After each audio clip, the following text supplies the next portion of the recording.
Hi. நாம் எல்லாம் சிறு வயதா இருக்கும்போது நமக்கு எந்த எதிர்பார்ப்பும் இல்லாம நமக்காகவே இருக்கக்கூடிய நண்பர்கள் நண்பிகள் எவ்வளவோ பேர் இருந்தாங்க இல்லையா? ஃப்ரெண்ட்ஸ் அப்படின்னு சொல்லி சொன்னோம்னா நமக்காக எதையும் செய்வாங்க. நாமும் அதை போலதான் அவர்களுக்காக நமது நண்பர்களுக்காக எதையும் செய்வோம். ஆனா பாருங்க, இப்ப இருக்கிற சூழ்நிலையில நிறைய இளைஞர்களுக்கும் இளைஞர்களுக்கும் ஃப்ரெண்ட்ஸே இல்லைங்களாங்க. ஒரு 40% பேர் சொல்றாங்க, எங்களுக்கு ஃப்ரெண்ட் எல்லாம் யாரும் கிடையாது அப்படின்னு சொல்றாங்க. அதற்கப்புறம் கொஞ்சம் பேர் சொல்றாங்க, எங்களுக்கு ஃப்ரெண்ட்ஸ் இருந்தாலும் என்ன என்ன அவ்வளவுதான் அப்படிங்கிறாங்க.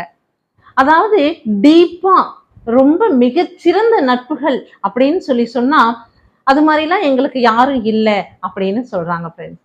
நமக்கு ஆபத்தான நேரத்துல வந்து உதவுறதுக்கு அதாவது உறவினர்கள் எல்லோரும் இருந்தா கூட நம்மளுடைய ஃப்ரெண்ட்ஸ் தான் எதையும் எதிர்பார்க்காம நமக்காகவே வந்து உதவக்கூடியவர்கள்.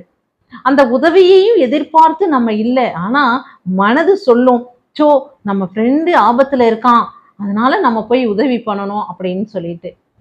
இதனுடைய இந்த பர்சன்டேஜ், அதாவது ஃப்ரெண்ட்ஷிப் சரியா இல்லை அப்படிங்கிறதுனால ஸ்டான்ஃபோர்ட் அப்படிங்கிற யூனிவர்சிட்டி வந்து இதற்கான ஒரு பாடத்திட்டத்தையே வைத்திருக்காங்களாம். நல்ல ஃப்ரெண்ட்ஷிப் வேணும் அப்படின்னு சொல்றதுக்காக ஒரு பாடத்திட்டத்தையே வச்சிருக்காங்களாம். பாதிப்புகள் அதிகம் ஏற்படுறதுனால தான் ஹார்வர்ட் யூனிவர்சிட்டியை கூட ஆய்வுல நடத்திட்டு அவங்க சொல்றாங்க, ஃப்ரெண்ட்ஸ் இல்லாதனால மனப்பதட்டம் அதிகரிக்குது, உங்களுக்கு வேலையில கான்சன்ட்ரேஷன் பண்ண முடியல, உடல்நலம் பாதிக்குது, மறதி அதிகமாகுது அப்படின்னு எல்லாம் சொல்லியிருக்காங்க அந்த ஆய்வாளர்கள்.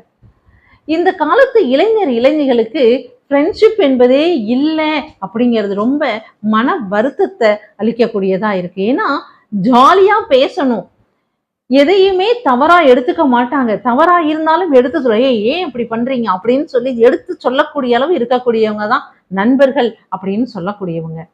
முன்னாடி காலத்துல எல்லாம் நாம சின்ன வயசா இருக்கும் போதெல்லாம் 4 பேர் 5 பேர் அமர்ந்து பேசிக்கிட்டு இருப்பாங்க.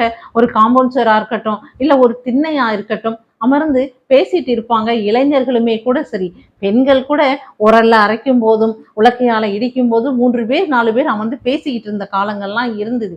ஆனா இப்ப ஃப்ரெண்ட்ஷிப் இல்லாதனால பேச்சும் இல்லாம போயிடுச்சு. நல்லது கெட்டதுகளை தெரிந்து கொள்ளக்கூடியதும் இல்லாம போனதுனால இன்னைக்கு மனநலம் பாதிக்கப்படுது, அதனால உடல்நலம் பாதிக்கப்படுது, மறதி நோய் வருது, எல்லா விதமான அல்சர்களும் வருது அப்படின்னு எல்லாம் ஆய்வறிக்கை சொல்லுது ஃப்ரெண்ட்ஸ். அதனால நமக்கு நல்ல